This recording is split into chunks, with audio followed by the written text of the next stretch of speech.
Last episode में हमने देखा था कि वो गैंग के सभी साथियों को जिटियान ट्राइब के लोग घेर करके उन पर हमला कर देते। तब फैंग आइस मिरर क्रिएट कर उनको टॉर्चर करने लगा। अब जब उनको ये पता चला कि जिटियान ने खुद को सेक्रीफाइस कर दिया, ये सुनकर के सब शांत हो गए। अब जब वो गैंग जिटियान के हेड को ढूंढता है तो उसका सामना ग्लूटोनी से हुआ, जो कि एक मॉन्स्टर था।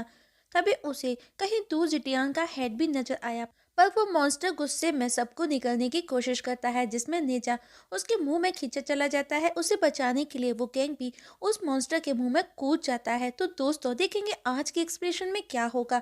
तो चलिए स्टार्ट करते हैं। ग्लूटोनी के मुंह के अंदर दिखाया जाता है, मीन्स पेट के अंदर, वो गैंग जी ने नेजा को पकड़ लिया है, जो काफी डरा हुआ था। उन्होंने देखा ग्लूटोनी के पेट के अंदर ढेर सारे बड़े बड़े पहाड़ के टुकड़े थे। नेजा को स्मेल आने लगी। वो उसे पूछता है, पर उन्हें समझ नहीं आता कि वो आखिर स्मेल कहाँ से आ रही थी। अब उन्हें बिल्कुल भी ये समझ भी नहीं आ रहा कि वो किस जगह है। नेजा डरा हुआ था। वो वुकेन को बाहर चलने का बोला, पर अचानक से वो पहाड़ टूटने लगा जिस पर वो खड़े थे। नेजा वहां से गिरने लगा, पर वुकेन उसका हाथ पकड़ लेता है और बोला, इस समय हम उस ग्लूटोनी बीस्ट के पेट के अंदर है। ये सुनकर के नेजा हैरान था, क्योंकि वहां पर घर झोपड़ी के साथ में बड़े बड़े पहाड़ के टुकड़े भी थे। वो वुगेंग को बोला, ऐसा लग रहा है वो यहाँ से कभी बाहर नहीं निकल पाएंगे और इन पहाड़ों के बीच पिस करके रह जाएंगे। जिस पर वुगेंग ने कहा वो भी डरा है। तभी वो अपने पास से बड़े से पहाड़ के टुकड़े को गिरते देखते हैं, जिस पर और लोग थे जो कि चिल्ला रहे थे। वहीं बाहर खड़े सब लोग ये सब देख रहे थे कि वो बीस्ट हर चीज को निकल रहा था, पर कुछ भी बाहर नहीं आ रहा था। जोई को एक बंदा बताता है कि वो कुछ भी खा सकता है, उसके पेट में कुछ भी समा सकता है, पर उससे कुछ भी बाहर नहीं निकल सकता, क्योंकि एक बार उसने second war of the God में पार्टिसिपेट किया था। तब से उसके पास में ये पावर है, वो कुछ भी खा सकता है, पहाड़ जंगल नदियाँ। ये इनको गुस्सा आया। वो उसे मुंह बंद करने का बोला और बोला, कुछ सोचो, क्योंकि वो ऑलरेडी उनके आधे से ज्यादा लोगों को निकल चुका है।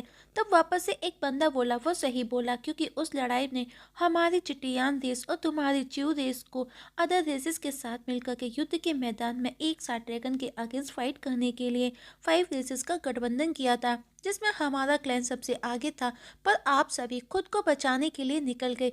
पर सायरन अभी तक उस बीस्ट का सामना कर रहा है, और ये बीस्ट पहाड़ नदियाँ हर चीज ऐसे निकल जाता है जैसे मुट्ठी भर चने। हमने पहले कभी लाइफ में इतना हॉरिबल बीस्ट नहीं देखा था। हमारा पूरा ट्रुप इसकी वजह से बिखर गया। उनकी हिम्मत जवाब दे गई, और ड्रैगन ने ही इसे इस हेड को प्रोटेक्ट करने के लिए रखा है। और अब वो बीस्ट उस पहाड़ को भी निकलने लगा जिसके सहारे वो बंदा छिपा था। पर येन ने कहा, वो गैंग सबसे अलग है। जिसने टियान का अकेले सामना किया, उसने अब तक तो इस प्रॉब्लम का सॉल्यूशन भी निकाल लिया होगा। मैं बुगेंग को अच्छे से जानता हूँ, वो इस बीस्ट के पेट से बाहर निकलने का रास्ता भी ढूंढ चुका होगा।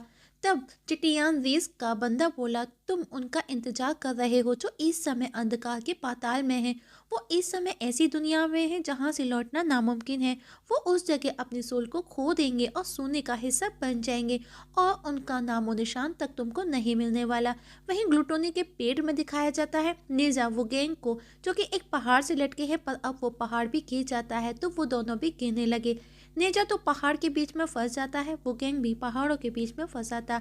नेजा ने कहा उसे फक्र है कि उसकी लाइफ में वो गैंग जैसा उसे भाई मिला। वो गैंग उन पहाड़ों से बाहर निकलने की कोशिश करता है, पर वो निकल नहीं पाता।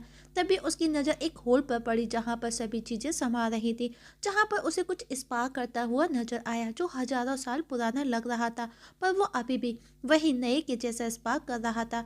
तभी वो गैंग को याद आया, वो उस बीस्ट को जानता है, उसने उसे पहले कहीं देखा है, और उसे अपना बचपन याद आया। और इस जगह स्टोरी फ्लैशबैक में जाती है, जब वो गैंग छोटा बच्चा था। वो अपने पेरेंट्स के साथ में था, और वो एक वाइन कप में वाइन लेकर के बैठा होता है। लेकिन उसने देखा वो वाइन कप अचानक से स्पार्क करता है, तो वो गैंग डर जाता है और वो उसे फेंक देता है। तो उसके फादर हंसते हुए वो उसके हाथ से लेते हुए बोले, ये टाउटी है, और बताता है कि टाउटी एक डिवाइन बीस्ट है, जिसने एक बार दुनिया भर में राज किया और देवताओं के साथ मिलकर के कई युद्धों में कंट्रीब्यूशन भी किया। ये एक पेटू और कंजूस बीस्ट हुआ करता था। ये वाइन कप एक ऐसे समय को एक्सप्लेन करता है जब इस ग्लूटोनी के लालच की वजह से, इसके खुद के लालच की वजह से इसने अपराध करना चालू कर दिया, और गॉड के द्वारा इस बीस्ट को सील कर दिया गया। और ये वाइन कप हमारे शांग किंगडम को हमारे एंसेस्टर द्वारा दिया गया है। इससे डरना एक नॉर्मल सी बात है, पर तुमको इससे डरने की कोई ज़रूरत नहीं है। तुम वुगेंग हो, मेरे बेटे हो। हमेशा याद रखना, तुम मेरे बेटे हो, फ्यूचर किंग ऑफ शांग। अगर कभी एक राजा के सामने मौत भी खड़ी हो तो भी उसे निडर होना चाहिए, बिना किसी हिचक के उसका सामना करना चाहिए, क्योंकि एक राजा पर हजारों लोगों का विश्वास जुड़ा होता है। उनका विश्वास कभी भी डगमगाना नहीं चाहिए। और याद रहे, बस हमेशा खुद पर भरोसा रखना, फिर चाहे कंडीशन कोई भी हो। और इस जगह स्टोरी वापस से प्रेजेंट में आती है, वही बीस्ट के पेट के अंदर। और वुगेंग अब नेजा को पूछता है, वो जो एक्सप्लोजन अपने साथ में लाया था, क्या वो अभी भी उसके पास है? नेजा ने कहा हाँ। अब वुगेंग उनको हवा में फेंकने का बोला। नेजा उन सारे बम को हवा में फेंक देता है। और अब वुगेंग अपने डिवाइन पावर का यूज कर उन सभी बम को इकट्ठा कर और ज्यादा अपनी पावर से पावरफुल बना करके ब्लास्ट कर देता है। और अब एक जोरदार धमाका होता है। बाहर बीस्ट वो सब फील कर पाता है और उसे भी समझ नहीं आता कि आखिर उसकी बॉडी के अंदर क्या हो रहा है, क्योंकि आज से पहले कभी भी उसके साथ में ऐसा नहीं हुआ था। उसकी बॉडी के अंदर हलचल हो रही थी।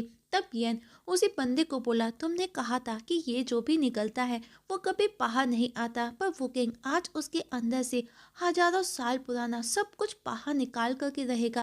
जो भी अब तक इसने खाया, आज ये हजारों साल का निकला हुआ सब उगलने वाला है। और अब वो सभी को खुद की नाक को कवर करने का बोला।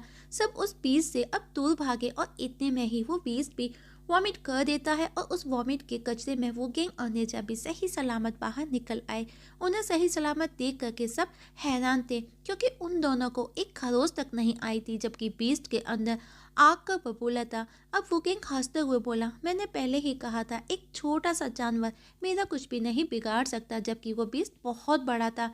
और बोला, पर हाँ, उसके पेट के अंदर जो आग थी उसकी वजह से वहां पर दम घुट रहा था। तब नेजा ने कहा, बेदब वुकिंग ने कमाल कर दिया। उन्होंने अपने डिवाइन पावर का यूज कर उस बीस्ट के पेट को ब्लास्ट कर दिया। उसकी बातें सुनकर के सब हंसने लगे। अब नेजा वुकिंग को अपनी जान बचाने के लिए थैंक्स कहता है, जिस पर वुकिंग ने कहा, हम दोस्त हैं, दोस्ती में नो थैंक्स। नेजा भी वुकिंग के साथ में खुश था। और अब वो ग्लूटोनी बीस्ट भी सिकुड़ करके छोटा हो जाता है, क्योंकि अब वो सील भी टूट चुकी थी। और अब उन्हें आवाज आई जो कि उन्हें इस सब के लिए थैंक्स कहता है। साथ ही वो ये भी बोला कि जो भी है, उन्होंने जो भी किया उसके लिए थैंक्स, लेकिन फिर भी हम तुम्हें वो हेड ले जाने नहीं देंगे। तब वुकिंग ने देखा कि प्रॉब्लम्स अभी भी बाकी हैं, मतलब कि प्रॉब्लम्स अभी भी बाकी हैं। तो वो बोला, लगता है उन्हें अपनी पावर गॉड ऑफ वाटर का मजा चखाना ही पड़ेगा। और इस जगह हमारी आज की एक्सप्लेनेशंस खत्म हो जाती है। तो दोस्तों, देखेंगे नेक्स्ट एपिसोड में क्या होगा। क्या वुकिंग अपनी पावर गॉड ऑफ वाटर का यूज करेगा, या फिर कोई और सॉल्यूशन निकालेगा उस बीस्ट को, उस प्रॉब्लम को खत्म करने का। इसका पता हमें नेक्स्ट एक्सप्लेनेशन में लगेगा। तब तक के लिए नमस्कार।